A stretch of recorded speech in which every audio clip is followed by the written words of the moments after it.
Hello, everyone, and welcome to another My Music. Today, I found this young artist hanging around on TikTok, which is very, very new for me. Because, as you know, I find most of my artists either on Instagram or from record companies or PR companies or whatever. But TikTok's a new thing for me, and maybe they can help me a little bit in terms of where I'm going completely wrong on TikTok at the moment. I'm going to be speaking to Anna Bea all about her life in music so far. We'll be back to speak to her straight after this. Keep on, don't stop.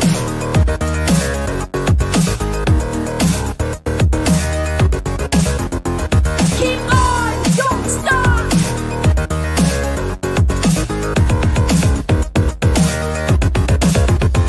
Keep on, don't stop.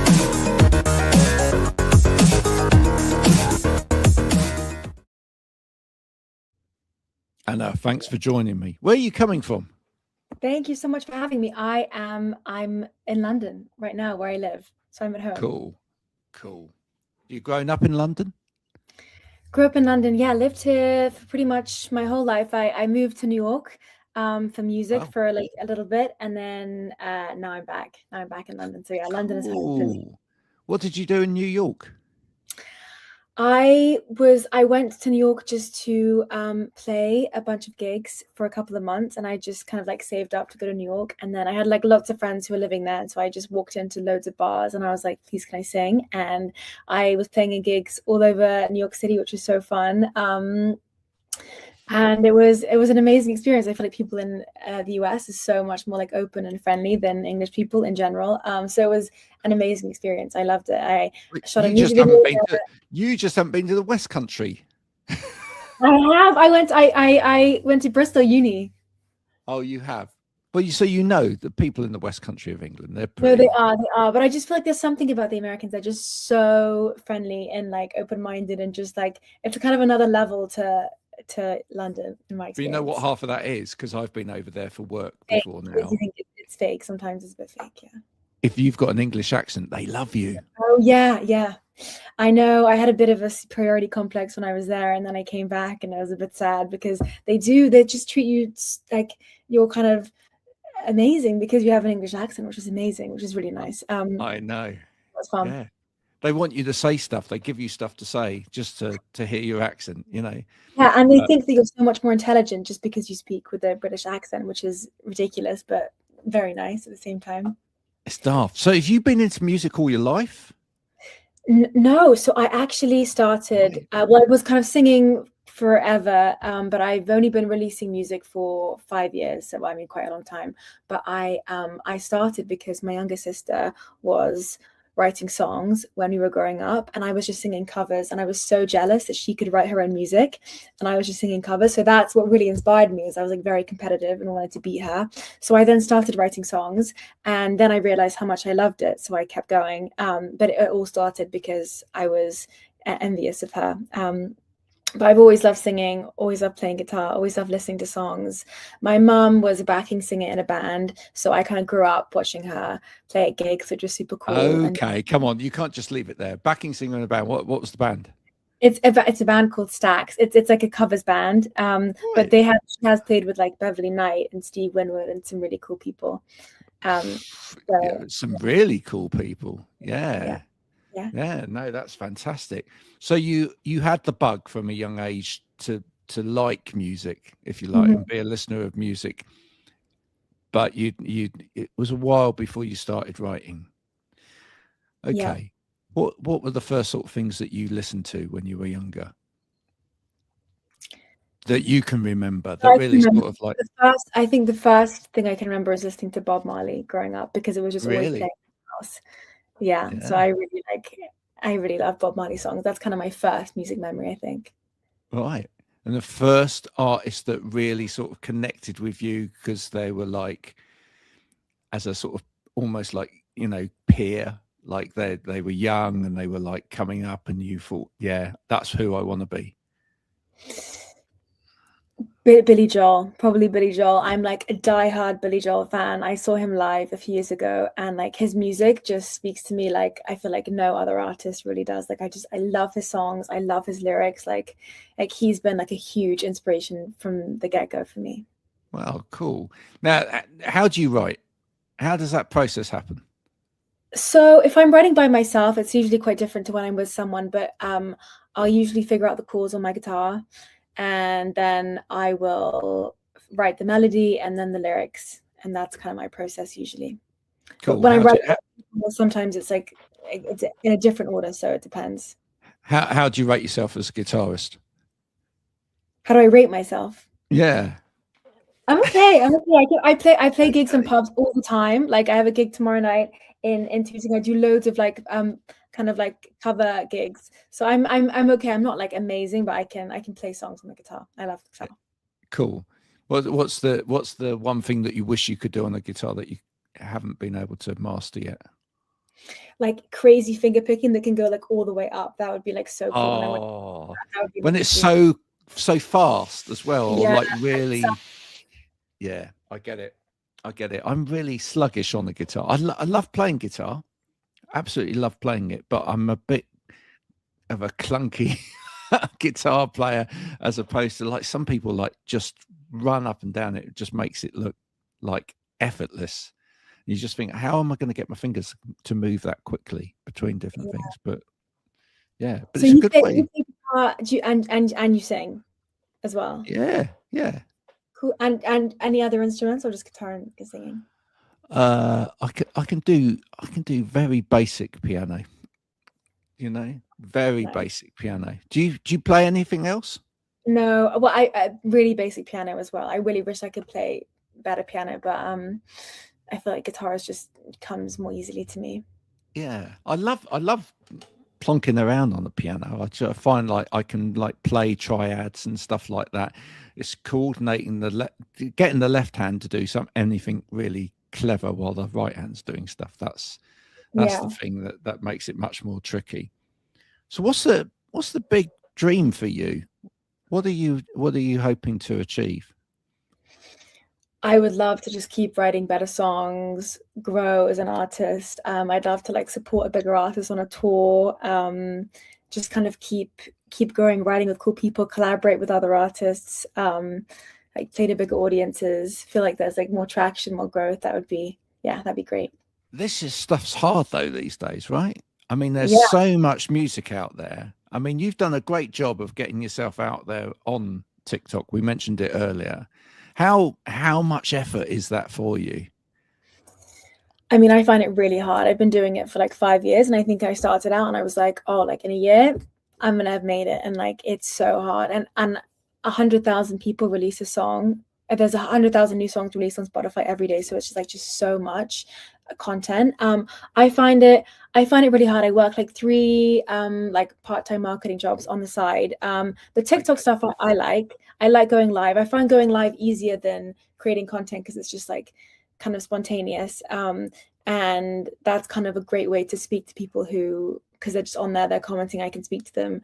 But TikTok it's amazing because it's like never before has there been a tool that allows you to reach so many people, but it's also so many people are trying to reach people on TikTok. So it's like so saturated. So it's so hard to reach people, but when it works, I think it's amazing. It's also addictive. Like I spend so much time just scrolling because they know exactly what you want to see and then you just get sucked into it. But I think it's an amazing platform if you use it well.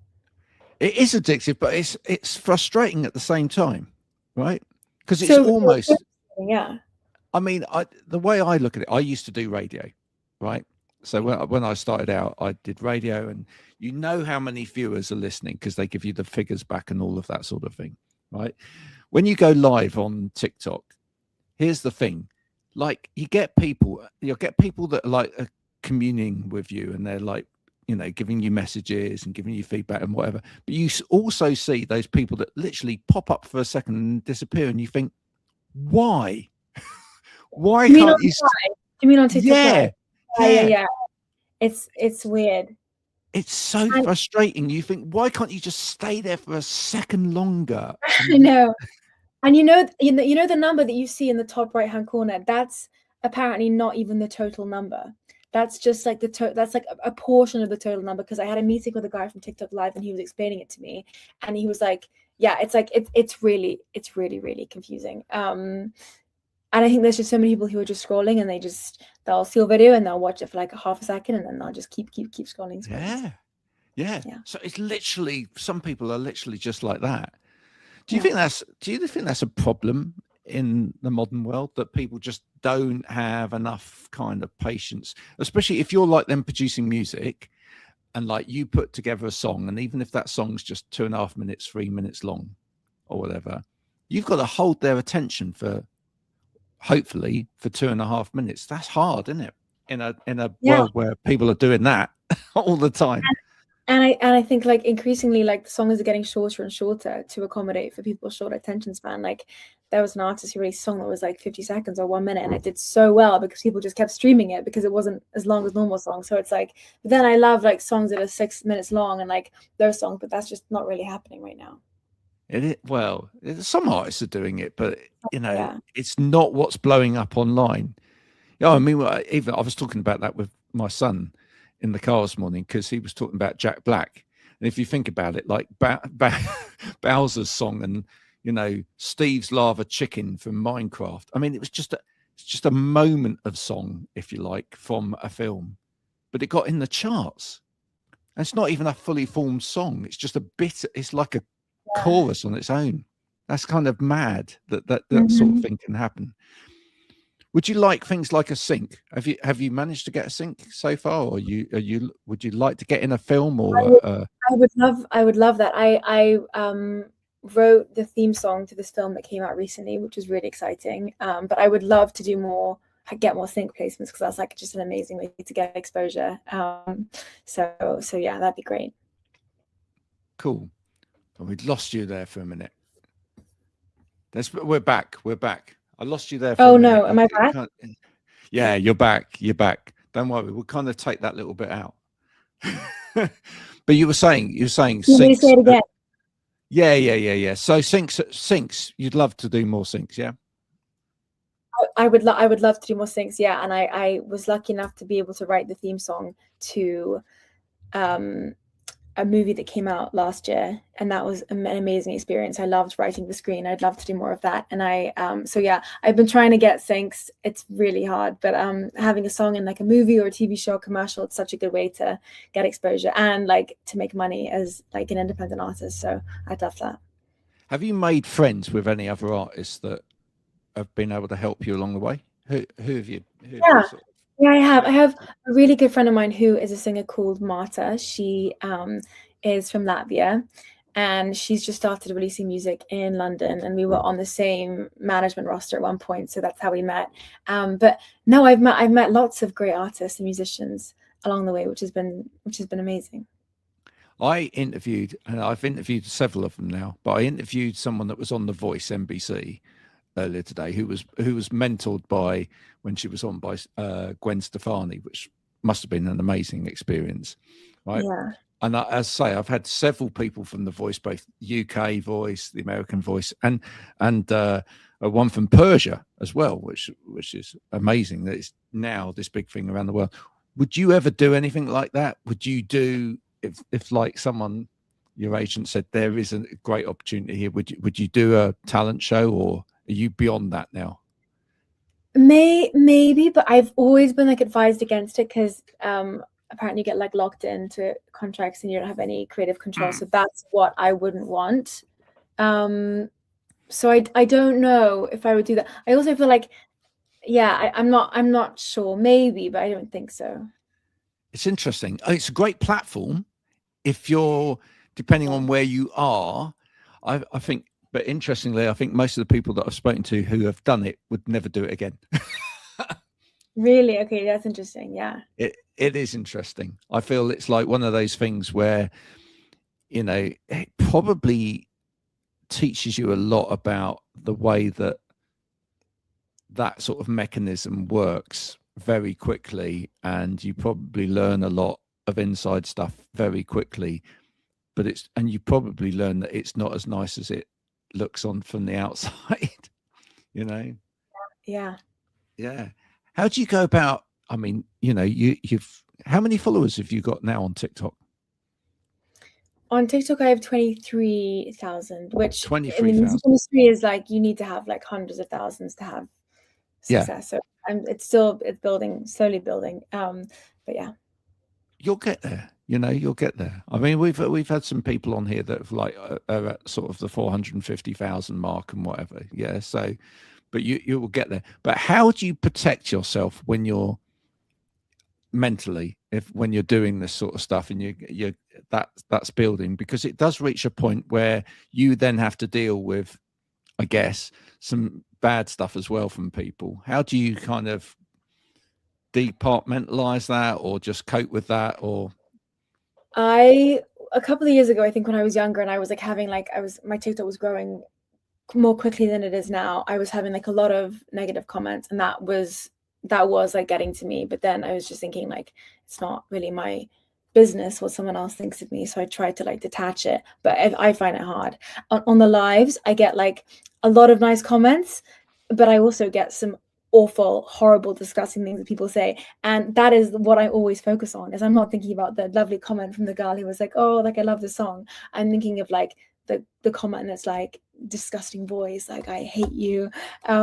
So but then I just have to think like I don't know anybody who would who would comment on anyone's post, let alone comment something negative. So when those things happen, I'd love to get those. I'd be like, right, come on then, you come on now.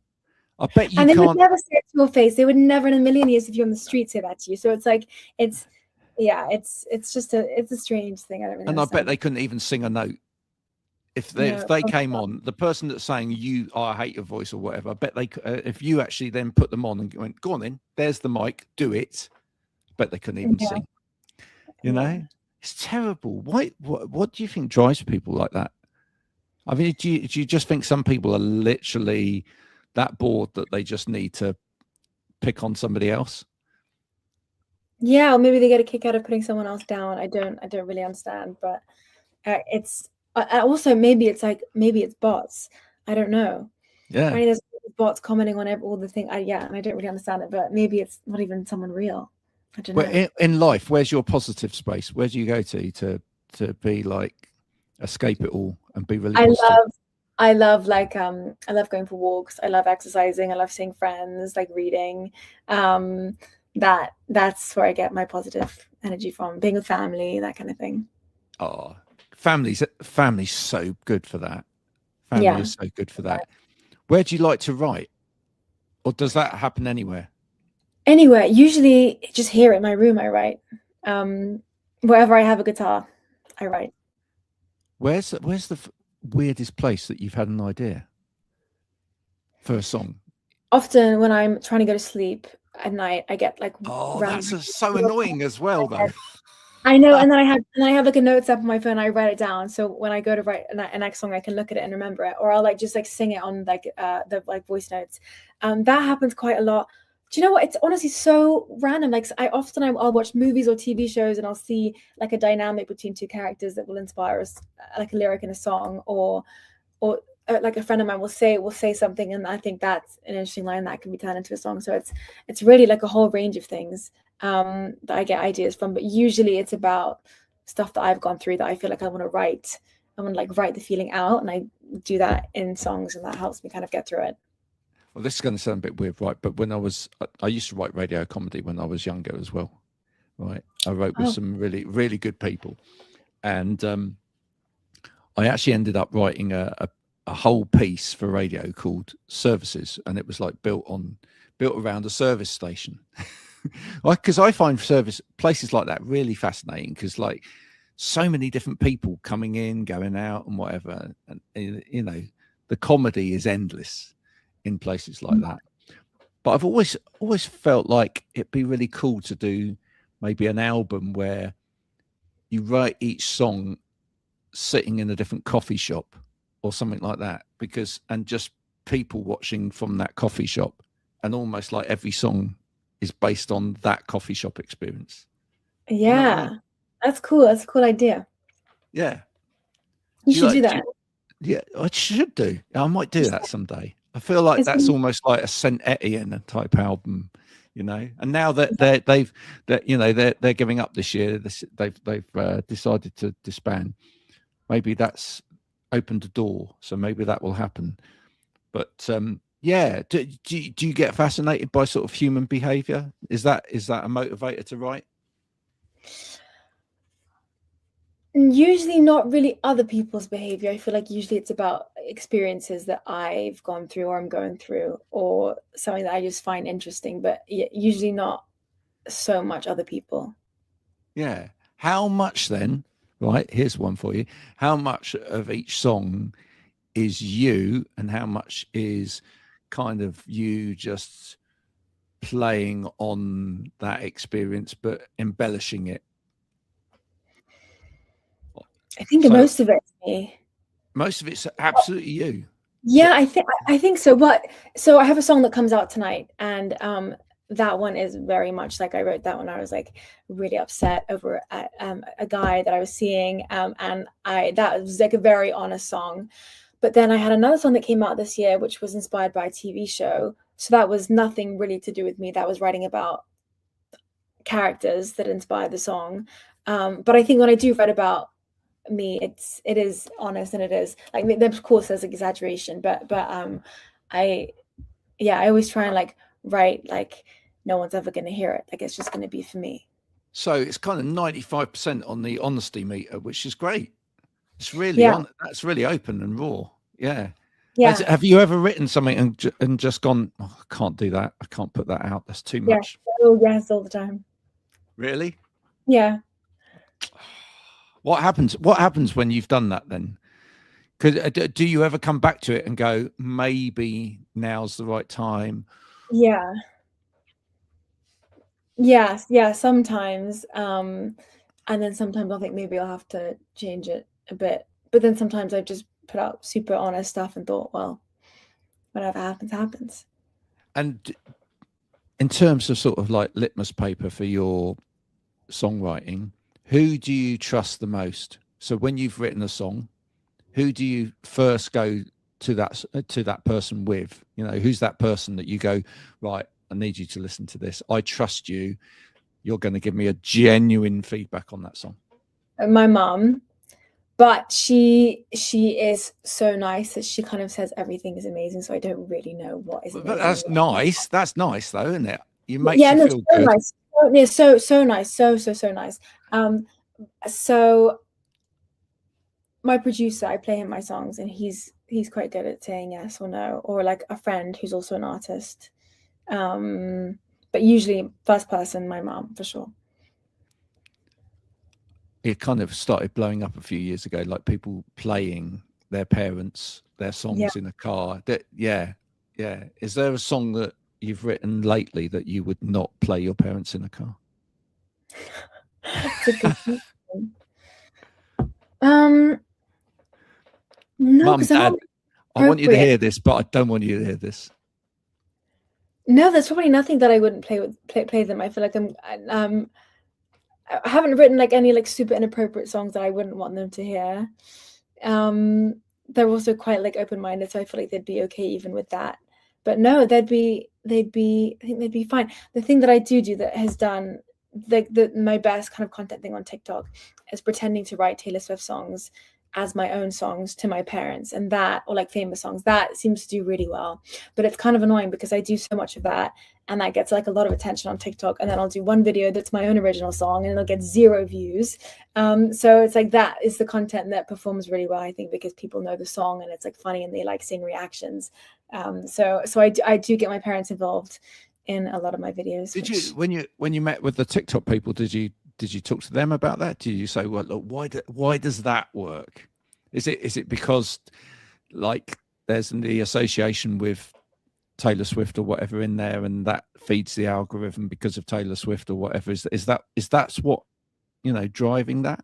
Yeah, I think it's because people love something that's funny and they like to see someone's reaction, and it's like a lie and they're in on the lie, but the person they're watching has no idea. So it's like, I think it's just like an entertaining piece of content, and it's like funny to watch. Whereas I think if it's just my song, it's harder to make it so interesting because also nobody knows it and there's just like less to do. it's a crazy world. I feel like, yeah, people do really like kind of responsive content, you know, where people Yeah, are responding to something else or whatever. We had one artist on here who, again, she's done really well online. She's built a huge following, and she does a lot of she does a lot of street performing. She does a lot of busking, etc. But she tends to film all of the negative moments, right, and put all of those negative moments out, because that's what people, you know, it's a shame in a way, because, like, yeah, you know, when she first started, she was doing like all of the things of her singing, but nothing else. And then she suddenly realized that actually what people liked is when, like, someone came up and abused her. yeah. It's weird. But then that is entertaining, because that's like, yeah, it's strange, but I can see why that would then do better. Yeah. Have you ever had any crazy ideas for sort of online promotion that you've just gone, actually, no, I'm not doing that? I did, like, I used to do a lot of like going up in the street and playing my song to strangers and filming their reaction, or like What singing got my song. hard about that? What got hard about it? It wasn't that it was hard, it was that the videos just, it wouldn't do that well, even though I'd have like a whole range of reactions. It would take me like the whole day to like go up to people and then film it and edited it, and then it wouldn't even perform well. So I just thought, well, I'd keep doing this and this isn't doing well. And I did one that did well, which was me singing my song down the aisle of a plane. The passengers were not happy about that at all, but the video did do well because the passengers were annoyed. So I love it. yeah, it's I'm trying to always think of different things to do, and like seeing what other people are doing that's working, and trying to like replicate that in my own way. But it's crazy. It's really unpredictable. I never know what's going to do well and what's not going to do well. But do you find that as well, because you must be promoting like these interviews also on social media? Yeah. So do you find that it's like some do well for no reason? I think there's some things that are really obvious that they do well. And Right. then there are other things that I just can't make head nor tail of why they do so well. Right. And then I think sometimes you know this, if you're producing a lot of clips, right? And I must produce because I'm producing for other people as well. So I'm producing probably 50, 60 edits a week and uploading them to different platforms for people. And sometimes you just look at it and you go, I have no idea why that's gone well, or no idea why that's bummed, because that was such a good edit, such a good cut, you know, it just flowed really well. It was funny. It had a great hook line at the beginning of it. Why did it not take? Yeah. You know, timing has a lot to do with it, I think. When you put it out, when you hit the audience, what else has happened that day in the world has a massive effect on it. Because if it just speaks home at that time because of what else has, you know, happened in people's lives, then that makes a difference. But yeah, I think I think sometimes you know when you've got one which will definitely go well. Mm-hmm. Like the biggest clip I've got on TikTok at the moment is Hayley Reardon, who's a young musician, and it's her talking about when she played for Ed Sheeran, and like we interspersed it with the video of Ed Sheeran sitting at her feet while she's playing. Wow. Yeah, I can see that would do so well. That's going to go well, right? You know, because she's talking about the experience, and you see the experience, and then she's like reacting to the experience, and it's kind of like, you know, and you can put the words Ed Sheeran in there. So Yeah. it's right. So it's going to happen. What was lovely about it as well is she was so like, she didn't overuse that moment herself. I think that was one of the best things about her, was she just took it in her stride. Yeah. Which I think was nice, because she could have really over pushed that, and then I think it would have been tainted the moment a little bit, you know. But she was just kind of cool about it, you know. And arguably she's probably better than Ed Sheeran as well. So you know, Hayley, if you're watching, you are better than Ed Sheeran. But you know, Who is it that you really look up to now? Who you said earlier, you know, you'd love to get a support act and whatever. Who would you love if I could get them on the telephone right now? Who would you love to you say, "Yeah, I'm doing it"? A singer called Ash. I love Ash. She has just joined a band with Phineas, Billie Eilish's brother. They have a band, The Favors, but I love her music. I've been following her since she was like a really small artist. I think she has such like a unique style, and I love her brand. And every song is so good, and I feel like it's different to like commercial pop music. She's very like influenced by like the 70s, and I love this music. So she is one of my favorite artists in the whole world, and so I would just like kill to support her. That's a great answer. And I think you do, yeah. She writes really, really intelligent songs as well. Yeah. Do you feel like, you know, just hanging around with someone like that, you could perhaps just get some advice about, you know, just how to bring a little bit extra into your songwriting as well? Yeah, for sure. Yeah, that'd be amazing. It's what it's all about. I think you should always look to like play with people in the bigger field, you know. Are you always trying to do that? Are you always within your career, you always like looking at, okay, I've reached that kind of level now, but this time I do need to say no to that, because otherwise I'm going to end up swimming in that pond forever, and I need to make sure I'm up at that next level? I think I need to get better at doing that. But yeah, sometimes, for sure. I think like this past year, I only released one song, whereas before that I was releasing a song every 6 weeks, and I was finding that I was like just releasing kind of song after song after song, and the songs weren't getting traction. So I was like, okay, I need to focus on like building a following, so there's an audience when I release another song.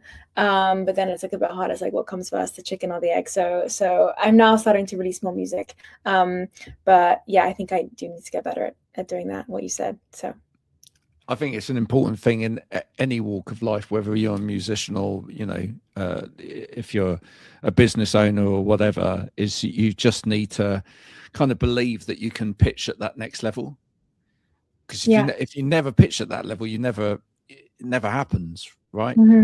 Where have you done? I mean, you're doing this today. Thank you for doing this. No, thank you.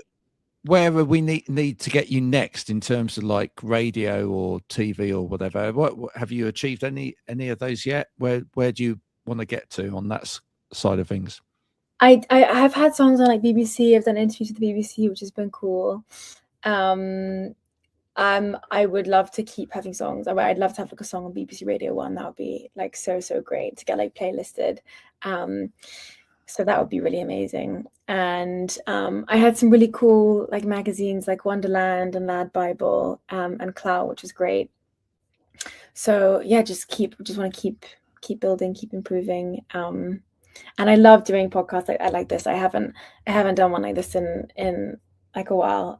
So it's really fun getting to chat about music. And I also work for podcasts part-time. So I always listen to podcasts. So I love them.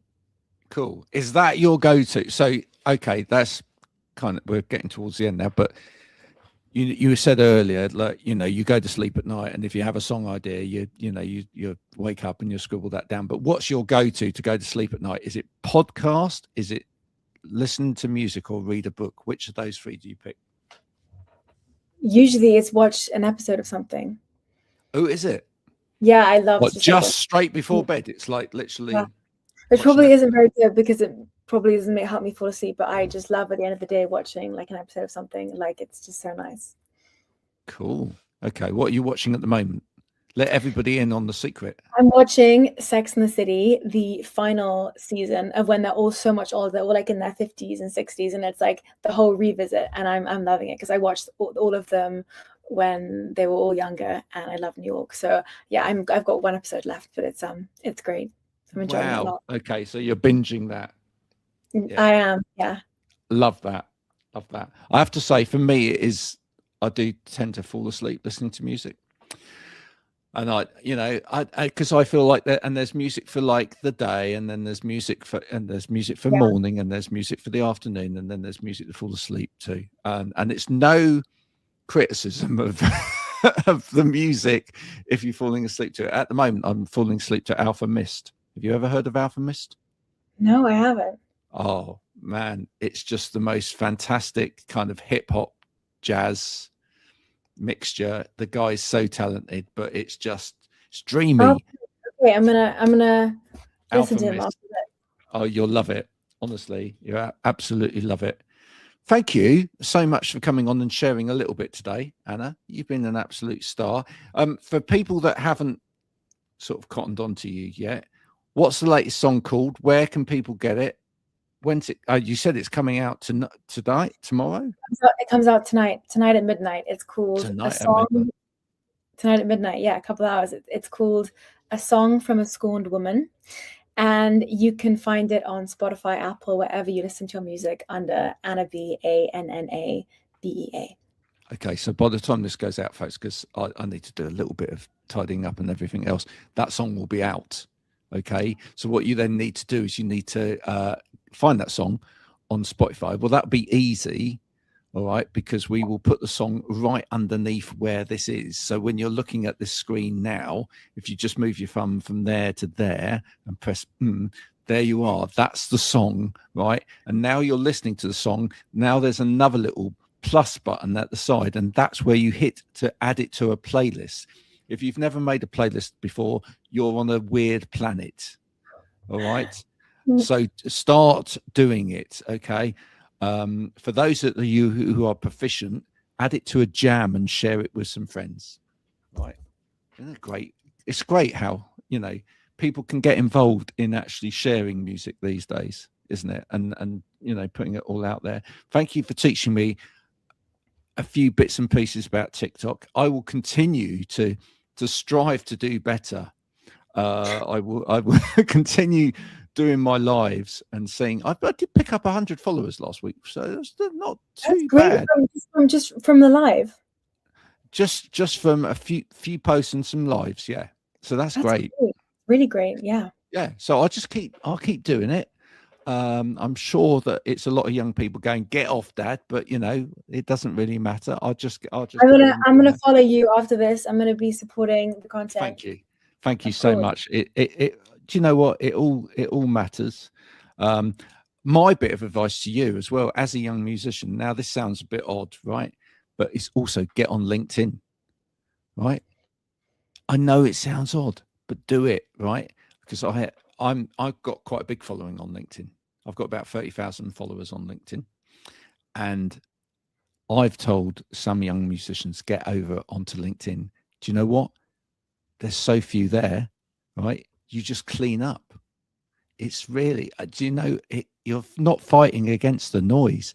You start putting out decent stuff on LinkedIn about your music and some of the other stuff, you will grow a big following and you'll clean up. Shh, it's a secret. Don't tell too many people. Okay, that's good to know. And also great to get like industry contacts on LinkedIn because it's harder to DM people. So yeah, that's good advice. I'm going to be doing that. Thank you. It's definitely good advice. Yeah, you've got all of your Sonys and all of your Universals and all of your whatever. All of those guys are on the A&R are all on LinkedIn and they're all watching. So yeah, get on there as well. Anna, thank you. And I see a guitar there, so maybe after this you might go and write the number one hit of the year. You don't know; it just might happen. Fingers crossed. Thank you so much for having me. It's been so fun chatting. It's been a pleasure. This is the marvelous Anna Bea, right, folks? If you haven't checked out Anna's music yet, you're going to do it now. And thank you for supporting and listening to my music. It makes a big difference. We're trying to help musicians out there in tough times for musicians at the moment, because goodness knows governments aren't supporting musicians, and they need your help, because the music that you hear from your little speaker across the room isn't made by elves inside. It is made by musicians, and it costs them a lot of money. So you supporting musicians really helps them. So every time you listen to this and you share this with friends as well, it all helps. We'll be back with more of my music soon. But until then, from Anna and myself, bye for now.